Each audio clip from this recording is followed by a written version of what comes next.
Hey guys, welcome to Get Busy Watching. I'm your host, Honest Dan. Let's talk movies. Got a rapid fire this week, so let's hit it.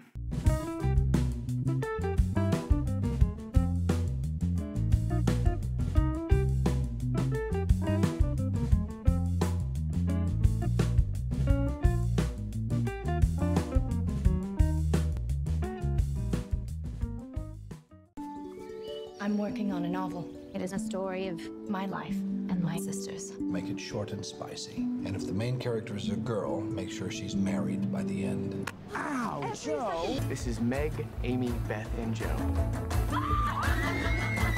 We can leave right now. I'll sell stories, Joe. And you should be an actress and you should have a life on the stage. Just because my dreams are different than yours doesn't mean they're unimportant. I have loved you ever since I've known you, Joe. I couldn't help it. It would be a disaster if we married. It wouldn't be a disaster. We'd be miserable. Joe, I'd be a perfect saint. I can't. Better than I thought it was going to be. Not as bad or as female pandery as the trailers made it out to be. With that said, I still don't like it that much, and especially coming off the heels of Lady Bird. There is some serious whiplash in tone here. Sometimes it's in the writing. Like someone will say something that's actually kind of awful, but the score is light and fluttery, making it seem like it's supposed to be a charming moment, and not someone that's just being really mean. Sometimes it's the directing, where they have to give up their breakfast for a less fortunate family and look sad and don't want to give it up. But then as they leave the house with the food, they're all smiles and laughter. Sometimes it's the disadvantage of the flashbacks, where a character is dying of scarlet fever, something this person suffered from when they were younger. The present and past are playing at the same time. However, in the flashback, this character lives, but then less than 5 minutes later, the character dies in the present. The emotional weight is cripplingly diluted as a result. Pick an emotion for me to hold on to, please. There's some overacting here and there, even though the acting for the most part is really good. There's some character inconsistencies as well, and there is a lot of suspension of disbelief required of the audience, especially in regards to Amy's age. In the present day, she's supposed to be 20 years old, but in the flashback scenes, which take place 7 years prior, do the math. That makes her 13 years old. Not that I want to insult Florence Pugh. I think she is a wonderful talent. I have been in love with this girl since Lady Macbeth. But that girl does not look like she's 13 years old. She looks like she's someone in her 20s. And yet, she's supposed to be playing a 13-year-old, but has the mannerisms of a 7-year-old. This is very distracting, and here I was, thinking that these girls were more or less the same age. But I give credit, like I said, the acting is great from everyone. No character is the same, there is a diverse level of interactions, and they're mostly all pretty interesting. I love the chemistry between the sisters, the writing can be brutally honest, which is greatly appreciated and lent itself to some pretty memorable scenes. There are more than a few charming and hilarious scenes, some goofball moments, they're all very well executed. Overall, the ratio between legit good filmmaking and feeling like it's a Hallmark movie is a little too even. So I say that it's not worth seeing in theaters. It's not bad, but it's not worth a cinematic experience. My honest rating for Little Women, a 3 out of 5. Lance Sterling, a legendary spy who's always dressed to impress. Walter Beckett, graduated MIT at 15 and works in the Tech Innovations Lab. There are so many gadgets I want to test in the field. For example, it's called biodynamic concealment. Imagine if I can make you disappear.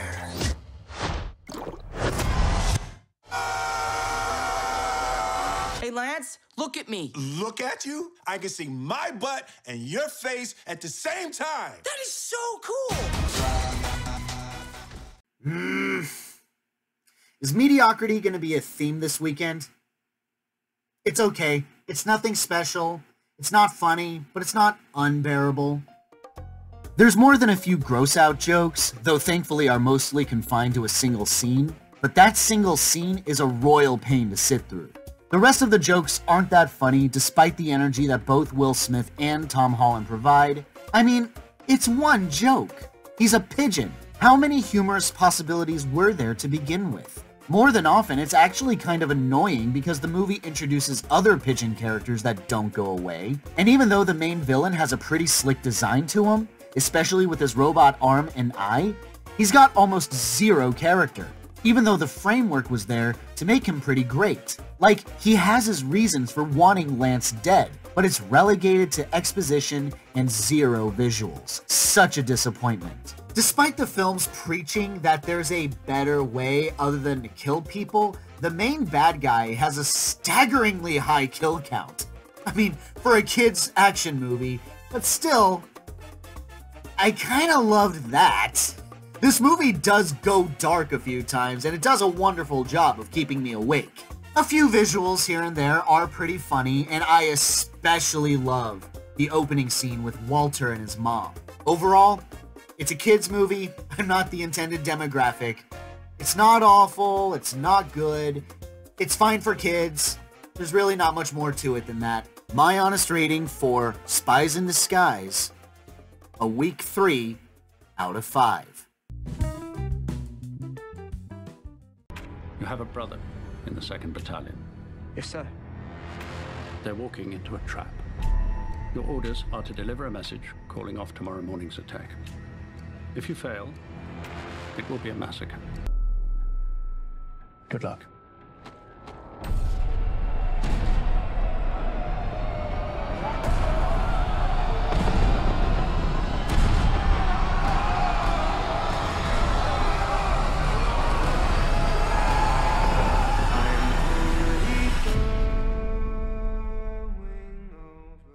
Yup, this is a fuck awesome movie. A bit of false advertising though. For those of you that don't know, a lot of the advertising was toting that this movie, this 2-hour movie, would be shot in one take. One take. There is one cut, however. Possibly 2. Potentially up to 15 or more hidden cuts. But that's unconfirmed. Don't quote me. That will remain unconfirmed until someone goes frame by frame to fact check me. Either way, no matter how that plays out, this movie is incredibly impressive and amazing. The story is wonderful.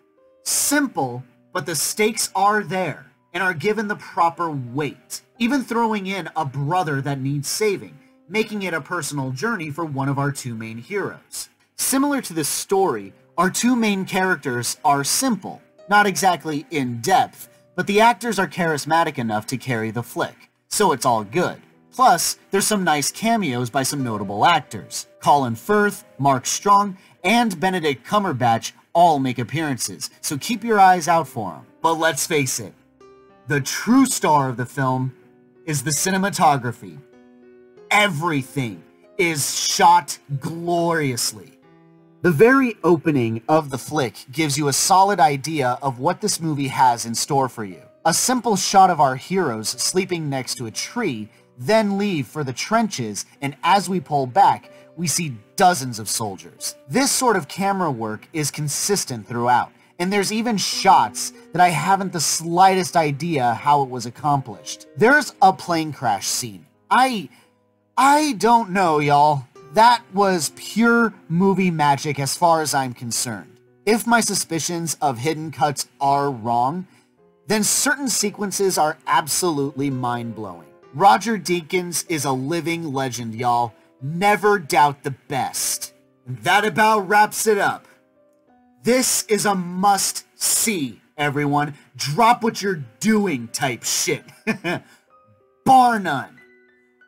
One of the most technically excellent executed films of the year. My honest rating for 1917, a 5 out of 5. Tell me everything that happened. But what you're doing is gonna make a lot of people upset. You the lawyer? Yes, ma'am. Thank you so much for driving all the way out here. Most lawyers barely make time to call. If you go digging in those wounds, you're gonna be making a lot of people very unhappy. When people care about a thing that much, they'll do anything to get what they want. It's never too late for justice.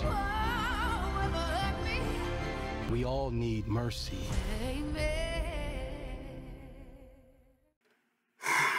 It's good, but I've seen this movie before. Marshall. They're basically the same story.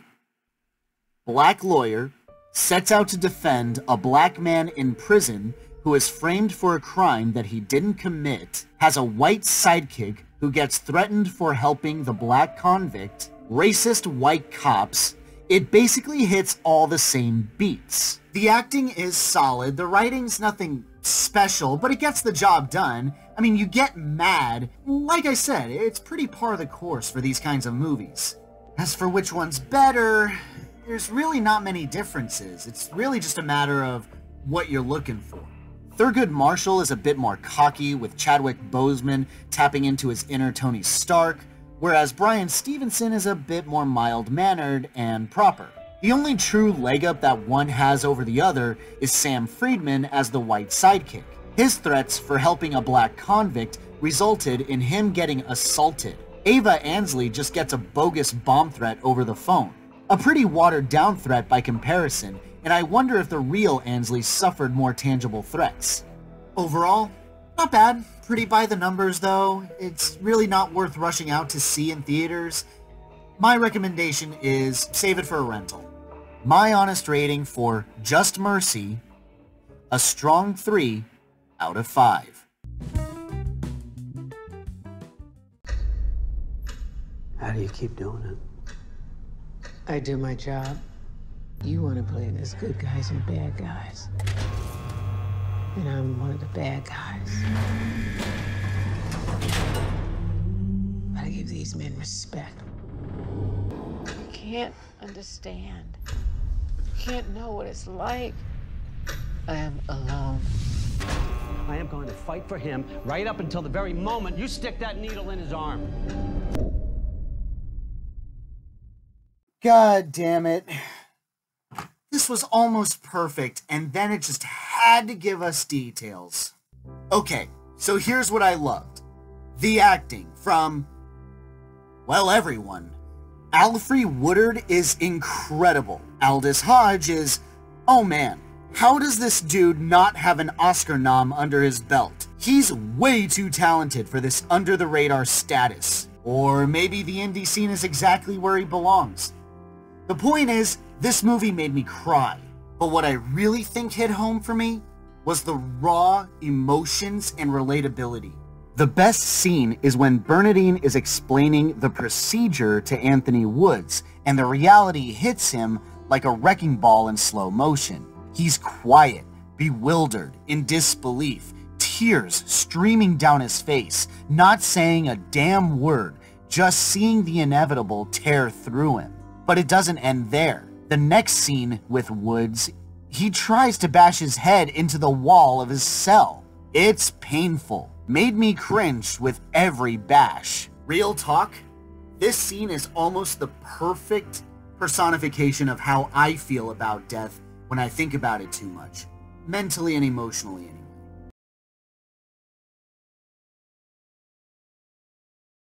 But the cardinal sin that this movie commits is telling us exactly what Anthony Woods did, which is something I didn't expect and severely cripples the emotional weight. The opening scene features a dude getting executed, but we don't know what he did.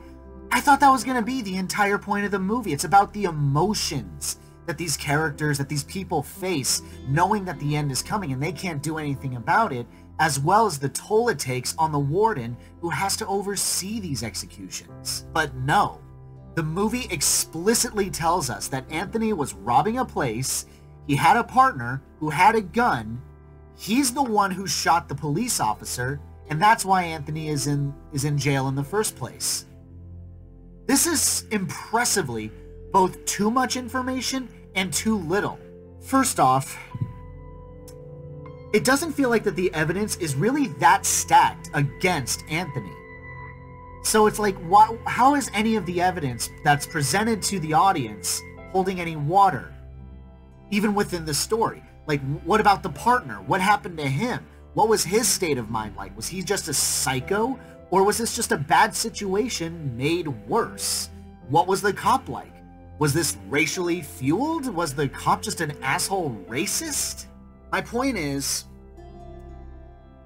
by presenting details, you've presented the idea that Anthony doesn't deserve what's coming to him, and that we, the audience, want to see him saved from his fate.